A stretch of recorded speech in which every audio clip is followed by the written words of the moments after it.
Hello, heretics and heathens. This is Lilith. I'm here with Renee, and we are Veritas Voices. Thank you so much for your patience the last few weeks, both with my being sick and us having to move our premiere by a day because, of course, Renee, like many other students, is navigating a somewhat improvisational switch to distance education. Such is life, and I suppose it's always nicer to take a class in your pajamas. At least I think so. Or at least to have the option. I don't know. Do you take classes in your pajamas now, Renee? Well, it depends on the class. I do have classes where I sort of have to turn the camera on because of interaction with the professor. He insists on me doing this, and that's why I only wear my pajama pants, but I do put on something that is a little more befitting of a university class, but usually but on other occasions when I have sort of podcasts which I can listen to, which the professor has pre-recorded, then I cuddle myself up under my blanket. I wear pajamas and I will just listen to it, have my law books next to me, and yeah. Excellent. Don't bother with kinds of clothing. Well, who needs to, really? I mean, come on. It's, I have to admit, the apocalypse has involved a lot more lounging around in my pajamas than I expected. This was not what I had anticipated, but who might argue? Yeah. In any event, as you all know, we have been spending the last several weeks, both with batshit believers' tweets and headlines from hell, focusing on COVID-19 and some of the more appalling responses to it, far too often by the faithful. Very disturbing.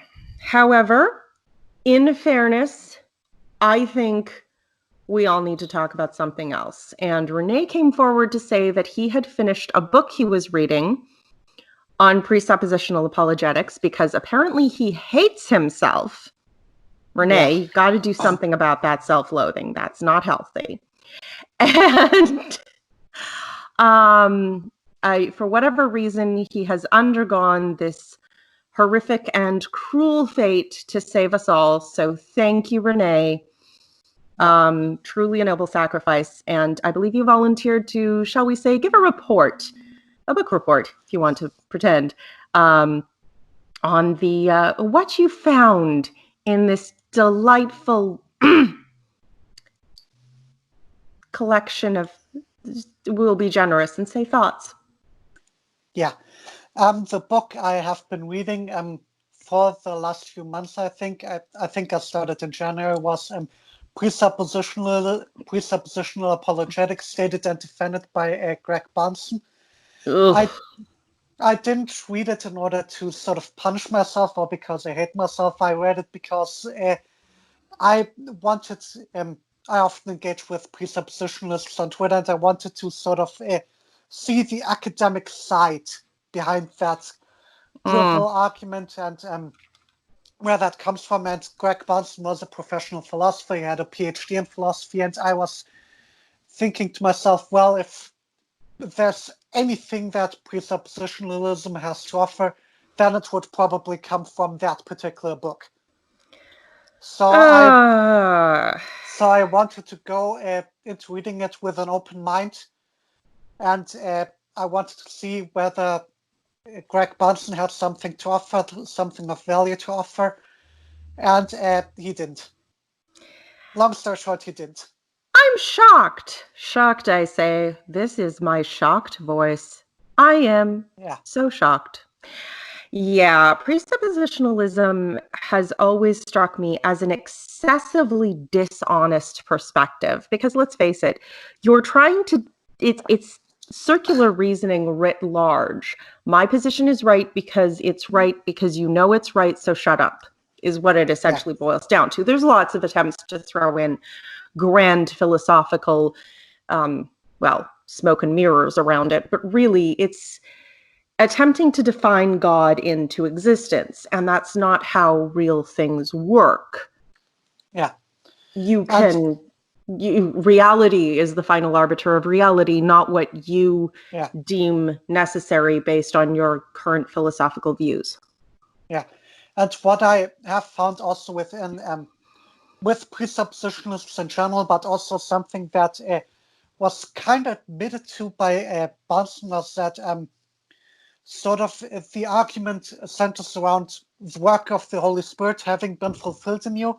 In other words, you had a spiritual experience and you had sort of an quote-unquote encounter with God, and that's sort of how you come to faith, and then you accept the book as an authority, and then you don't question it, and you then build up this apologetic to try to reason with people. Well, it's the closest thing I've seen to honesty in any presuppositionalist to admit that, in fact, what they are doing is begging the question, and also like that you basically need to be a Christian already to accept their perspective. But even honestly, even as a Christian, I wasn't willing to go full presuppositionalism as an argument. I was trained and indoctrinated to take the Bible as an ultimate authority, and to believe in God unquestioningly, whether I wanted to or not. But I didn't see that as an argument to take to other people. This was more the foundation of how I thought. But it wasn't, I wasn't trying to go around convince people that this was somehow self-evident. And what he's saying here is that it's, it's self-evident so long as you've already bought into all of the assumptions that it necessitates. So it's even the justification for using the argument is circular. I mean, what I would say is that the typical apologists that we encounter on the internet, like many of them, while not presuppositional in their philosophy or in their argumentation, would be presuppositional in their thinking. For instance, people like SJ, or people like various apologists, people like Frank Turek, people like I don't want to name drop too many people, but those people, while not presuppositional in their argumentation, are presuppositional in their thinking and in their approach to the Bible and in their epistemology. In the sense of, I know this is right, I just have to figure out how it's right. Yeah. Yeah. And I will defend it, and I will not question whether it's right. I will presume it's right as my authority, and now all I have to do is try to make an argument to the unbeliever to try to persuade him into adopting my perspective.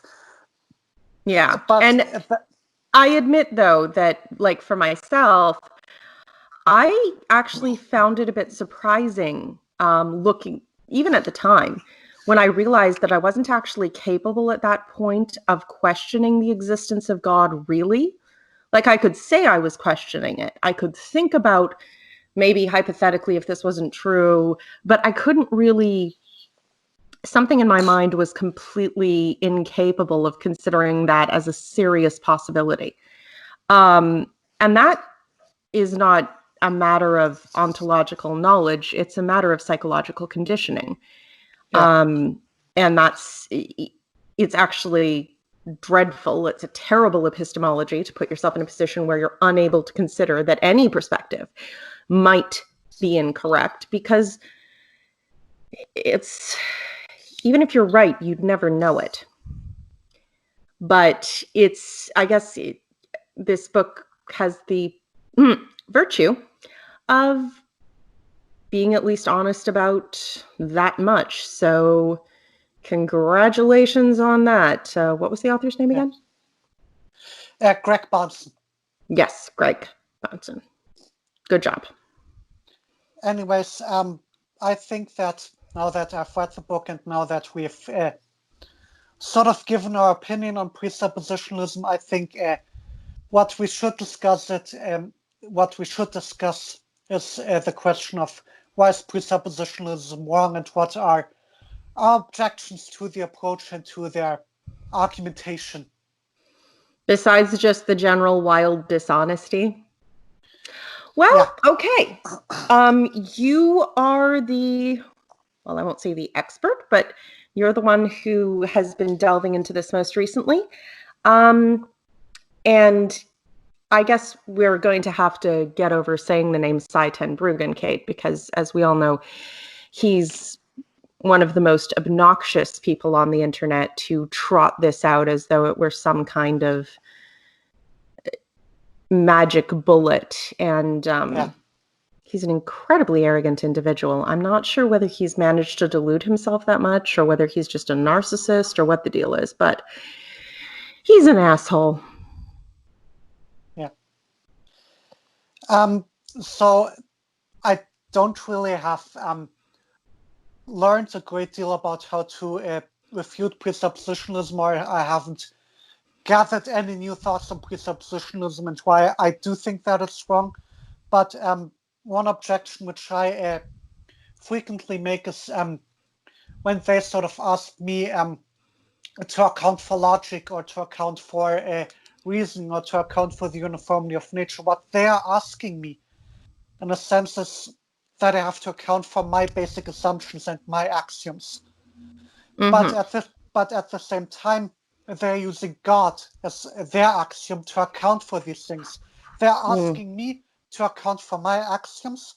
And they're not going to account for theirs in the least. But they're not going to account for the axiom in the least. So one objection that I often make is, okay, I will start accounting for logic or the uniformity of nature if you can account for the existence of God. If you can, for instance, tell me why it's the case, or for what reason it is the case that God is eternal, or what is the reason for God being omnipotent instead of merely partially powerful, or why God knows everything instead of just knowing many things or just some things. Mm-hmm. So that's something that they have to account for. They have to give an account for why God is the way it is as their axiom before they can ask me what to justify your axioms. To justify my axioms, because if they admit that they cannot account for their axioms, then we're sitting in the same boat. Then they are hypocritical when making this demand of me. Well, in fairness, everything about the argument is hypocritical. But someone not terribly bright, like, say, Eric Hovind, will say, he will pretend that he's only making one assumption, that there's a God, which is, of course, completely false. He's also making all kinds of assumptions about the world and the uniformity of nature and the comparative accuracy of our perceptions and all the rest of it. He's making essentially all of the assumptions he's accusing his opponent of making, plus God. Yeah. And to be fair, these assumptions, like my senses functioning at least most of the time, or assuming logic, assuming uniformity of nature, yes, we do make these assumptions. Everyone makes these assumptions. But logic is based on the uniformity of nature, or at least functioning logic, and we can test it in that context. Yeah. And the uniformity of nature, again, is built on the long-standing experience, not only of our entire lives, but the history of the human race and literally the entire functioning interaction of the whole of nature. So the only problem I see with naturalist epistemology is the problem of the circular reasoning inherent in deductive reasoning, which, again, is kind of an epistemic necessity. If you're not, you can't, sure, go ahead, and it's an assumption. It's unjustified because it can only be justified in a circular way. So go ahead, don't use inductive reasoning. Good luck with that. Like one thing which I would say about the uniformity of nature, my position and about logic would essentially be that reality, or reality as a whole, existence as a whole, is inherently uniform and inherently logical. It cannot fail to be uniform and cannot fail to be logical. It's the default position for reality to be in that state. But well, I sort of think it's by definition. I mean, that's what makes reality real. In what sense can a thing be said to exist if it doesn't exist with some degree of consistency through time? Maybe not the whole of time constantly, but, if there's not some measurable form of consistency, in what sense could it be said to exist or be observed or affect anything? I mean, it's basically, he's trying to pick away at the foundations of reality. And another assumption that I'll say a lot of atheists like yourself, or ones who weren't fundamentalists, and even some former fundamentalists who never happened to go along this particular train of thought, there's an assumption there that these things are based in an authority, that these things had to be dictated to be so, that someone had to say, nature will be uniform because I say so. That's the actual underlying assumption that, honestly, almost, I'm pretty sure all the apologetics I've ever seen is based on, and not just presuppositionalism, any kind of, well, how do you account for X, Y, Z? There's the assumption underneath there is that somebody had to tell the world to be as it is. And literally that it had to be somebody, that it had to be an authority. And as we know, the argument from authority is the weakest of all arguments.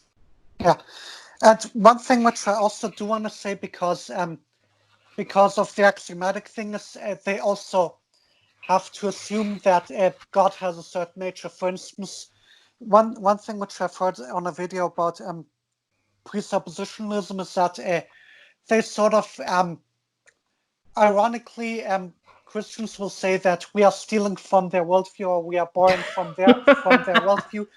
But I would say that the exact opposite is in fact the case. What I think they are doing is they are looking around the world and they are seeing that the universe behaves uniform, that it behaves logically, and they see this behavior of the universe and they see it as an effect. They say this is an effect of a God who made it this way, but they see this inherent uniformity, they see this inherent logical functioning, they say it's an effect, but at the same time then they need to assume that God is inherently logical and God is inherently uniform.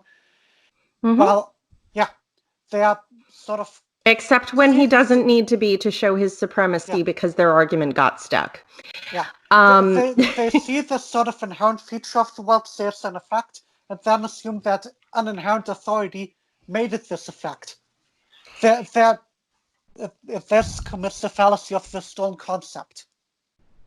Very much. I will say this as well.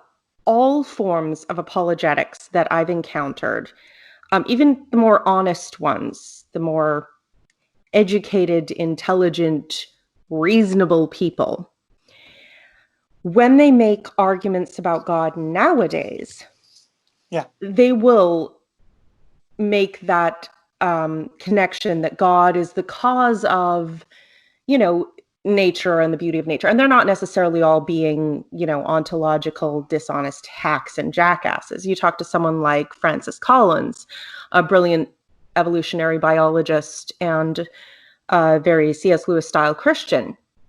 And he wrote about the human genome and how he saw, the working of God in its complexity, not in the sense of some sort of bad, irreducible complexity argument, but just in the sense of giving credit to God for this amazing thing.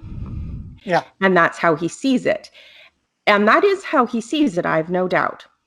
But when you say that they're stealing the concept of the uniformity of nature from us, you're not just flipping it back on its heel. There's actually a good deal of evidence for that. You go back 150, 200 years to arguments between the religious establishment and religiously minded scientists and naturalists and historians versus, say, for example, you look at the speeches of Colonel Robert Greene Ingersoll. His assertion that the universe is governed by laws, in other words, the laws of nature, that nature is uniform and behaves in a certain way consistently because it has properties and that's how it behaves. And that's just what it does. Cause and effect. That's it. It's an unbroken line. It's an unbroken line. that was something that was very upsetting to the religious mind, because that undermined the entire concept of the supernatural interventionist God. You couldn't thank God for his providence if everything was just a natural cause. And right around that time was when they were starting to switch over to the, oh, but the uniformity of nature just proves that God is so terribly, terribly clever. And yet for thousands of years prior to that, the argument that nature functions according to observable laws and functions consistently was basically considered heresy. Yeah. And this uniformly, this is very much a matter of public record. You can go back and look for this. It's not hard to find the religious raving at this as a completely, anti-God concept that, nature is wholly consistent and doesn't just bend to the will of the creator whenever he gets bored or has too much coffee or whatever. Yeah. Not that there's any such thing as too much coffee, but, I don't know. God's a bit of a wanker. Yeah. Not that there's anything wrong with that either, but you go ahead. But that's the problem. You have people now who genuinely don't know that used to be considered an argument against God by religious scholars as well. And this is why I think it's important to actually read some of the older church fathers. I was going through some Augustine. I need to do more Thomas Aquinas, John Calvin when I really hate myself, Martin Luther. Yeah. Thinkers throughout the course of Christian history and their perspectives now. You look at them and, there's a great deal of ignorance that's just a product of their times.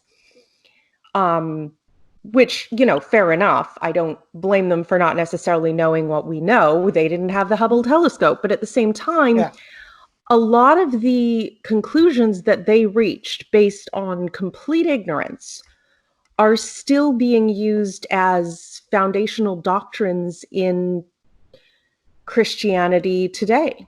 And I'd wager in other religious traditions as well, the same sort of thing. I think, I don't know, maybe Buddhism can be given a bit of a pass because at least the Dalai Lama said, if some element of Buddhism is found to be incompatible with scientific knowledge, then Buddhism must change, which of course, none of the Abrahamic faiths will ever admit that they change or need to change, even if they do. But that's the problem, is you've got the history of thought, if you trace it back, shows incredibly weak foundations for these things. Yeah. And again, I don't blame people in the past for not knowing about germ theory or DNA or the, expansion of the universe. That's fine. They didn't know that. But then don't work based on the conclusions they came to in ignorance and say that that's a solid foundation. It just isn't. Yeah. One thing which I wanted to bring up within this whole presuppositionalism debate, because this is pretty much about epistemology.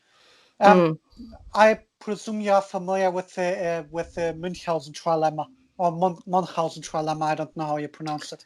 Munchausen? It sounds like it's originated on your side, but I'd probably say Munchausen. Why don't you run over it for us?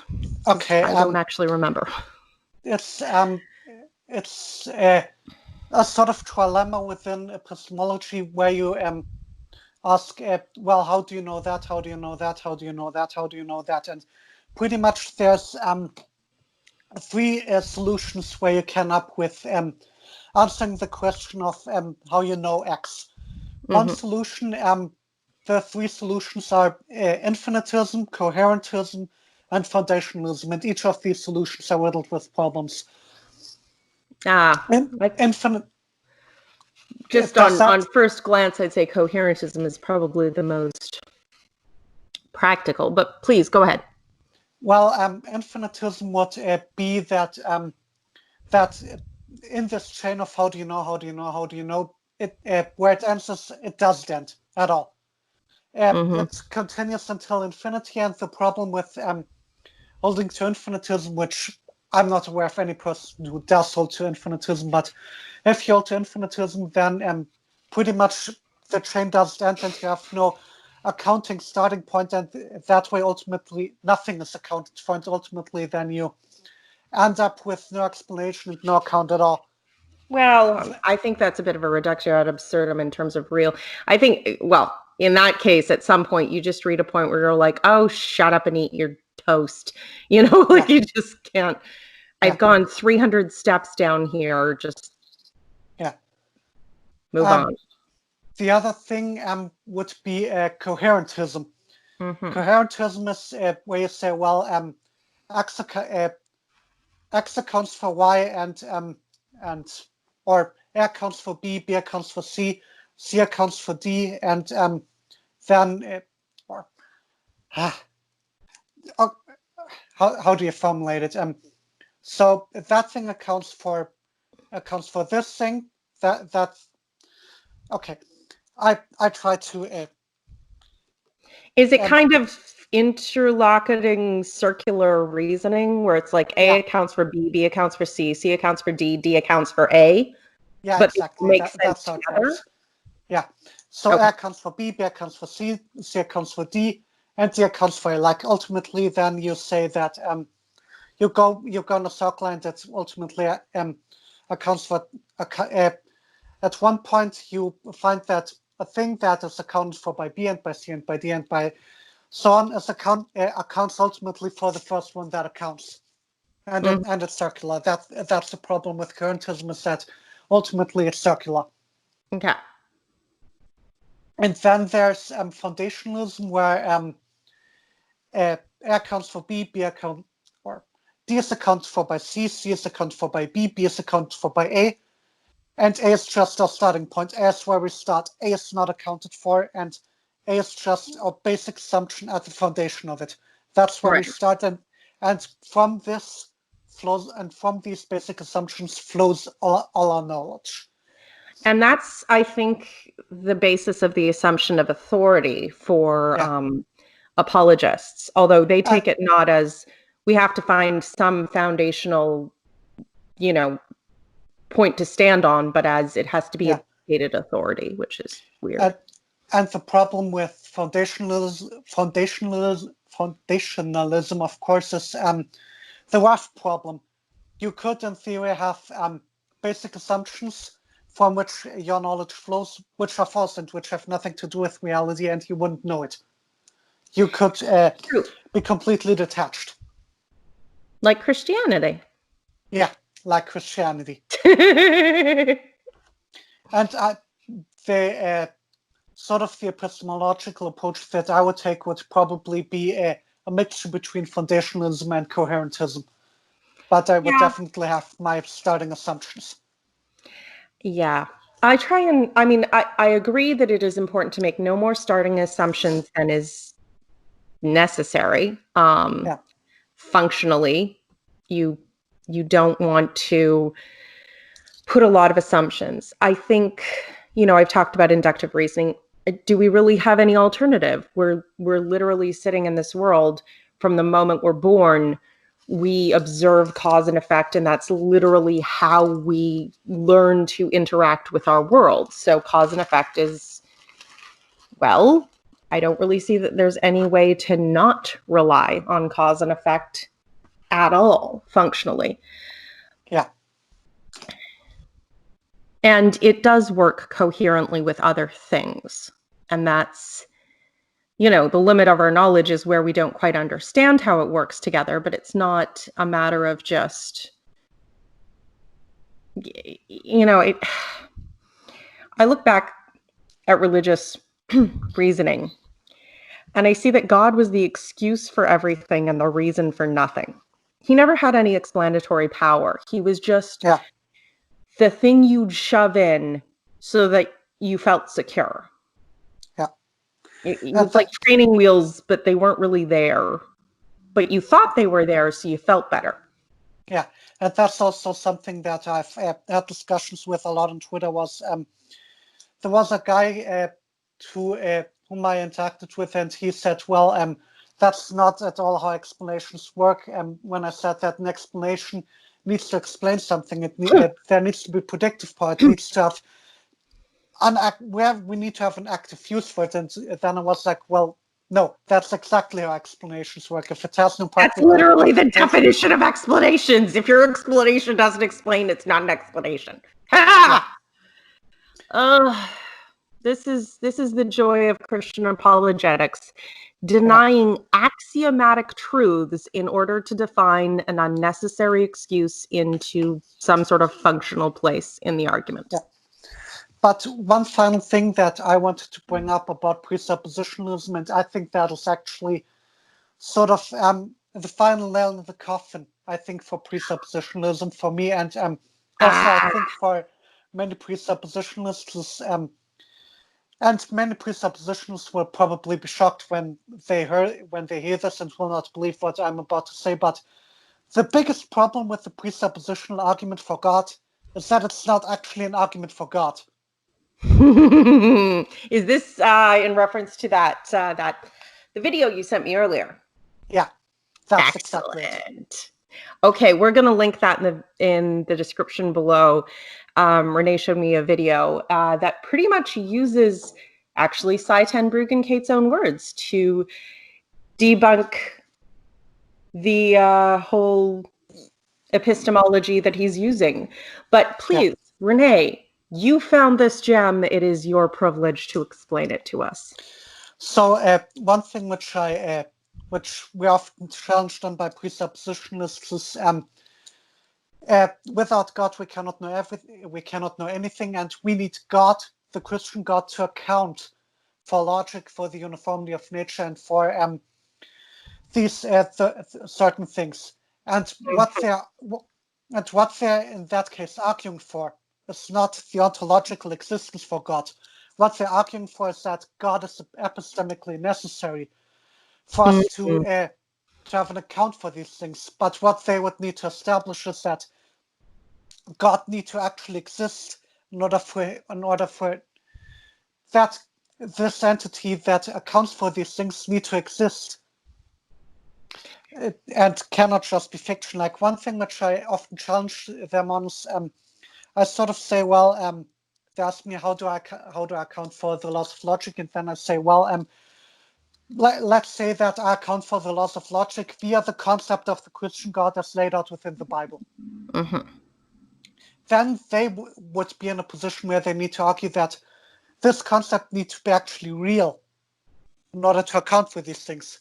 But so I don't think that they can argue that. They're trying to make everything dependent on a certain concept, and all they're demonstrating, even if they were right, all they would be demonstrating is that we need to have that concept, not that that concept is actually a reality. Yeah, they argue that we need to have this concept as part of our belief system in order to account for logic, uniformity of nature, you name it. Okay, so we, even if they were right, then we would need to have this idea, but it wouldn't need to actually reflect anything in reality. Yeah. They're arguing, what they need to argue is that we not only need the Christian God as an epistemic necessity to account for X, they need to argue that this entity that is an epistemic necessity is also real. And that's pretty much where they think that the argument doesn't have lifting for them. Yeah, it doesn't. Well, especially since Cy ten Bruggenkate himself has openly admitted that the fact that you can't think without a certain concept doesn't mean that it's based in reality. Of course, this was in opposing somebody else's position because they were making a similar assumption to him and using it in a different way. So obviously they must be wrong. Yeah. But I have to say, it's this is a very brief video. It's like under 2 minutes long. Under 2 minutes, yeah. Under 2 minutes. And it's hilarious because it literally just uses, hey, you said an idea doesn't need to reflect reality just because it exists. So if we need this idea for, or an idea just for the idea to exist, it doesn't have to reflect reality. So if we need this to think, then we need it to think. We don't actually need it to be real. Yeah. It's sort of like the kid, like I said, the training wheels that aren't there, the kid who's riding and thinks that dad is still holding the back of the bike and he left dad 2 blocks back. It falls down on its own standard, and that's always a good sign for an argument when it can't even hold itself up according to its own standards. Yeah. And in theory, then, as the video also explains, one could concede the entire presuppositional argument without actually becoming Christian, and without actually accepting that God exists. Well, that's good, since he doesn't. Yeah. Or at least theirs doesn't. If you want to propose some alternate concept, I'll consider it at the time. But the Christian God is bullshit. Yeah, I agree. Actually, sorry, go ahead. Is there anything else that you would like to say or lay out in response to presuppositionalism? I was speaking to Atheist Morph just yesterday, actually, and he put out a video of us chatting. And one of the things I pointed out in it is, I think, something that's very important to remember when you're talking about the Christian concept of God specifically, because people who are trying to get into very convoluted ontological arguments will attempt to present this idea as though it's this very, higher, dramatic, ground of all being concept. But that's not at base what Christianity is. Christianity isn't just the claim that the universe has a cause and we call that cause God. Yeah. It's that the universe has a cause, which is a mind and intended the universe and everything that happened within the universe. And it also wrote a book, had a kid, and gets pissy when boys kiss. Yeah. Remember that that's what you're usually arguing against, because it will help when someone's trying to blind you with, philosophical language, which half the time I'm pretty sure they don't understand themselves. Don't be fooled. You're not arguing against anything half so grand as they would like to pretend. Not that it'll stop them from pretending, but it's good to keep things in perspective. In any event, we've only been talking for about 40 minutes about, I admit I'm very much an amateur when it comes to philosophy. Not educated in many of the concepts, but I can still see when some of it is baloney. Yeah. Sometimes they're more obvious than others. Yeah. Anyway, guys, as I think that pretty much brings our discussion to a close, unless you have something further you'd like to add. What I would like to say is we next week, I think we will have another episode of Tweets from Batshit Believers, and we would appreciate maybe some suggestions from you guys out there. The links to our Twitter profiles will be included in the description. So absolutely, if you encounter something, feel free to tag us, feel free to DM us. Yeah, absolutely. You can also DM the Veritas Voices account. It is set up to receive, texts. Take a screenshot, ideally, just in case the person deletes their tweet. But either way, we really appreciate any suggestions from our audience, anything you'd just like to hear our perspective on, or that you think is completely nuts and must be shared with the world, because oh my gosh, it's so ridiculous. Yeah. So yes, please join us for that. Help us have a laugh at the madness of the world, because goodness knows we all need that right now more than anything. Yeah. Anyway, I hope you've enjoyed this today. Please leave any further comments or suggestions in the comment section down below. We would love to hear from you. In the meantime, take care of yourselves, take care of each other, and reason bless.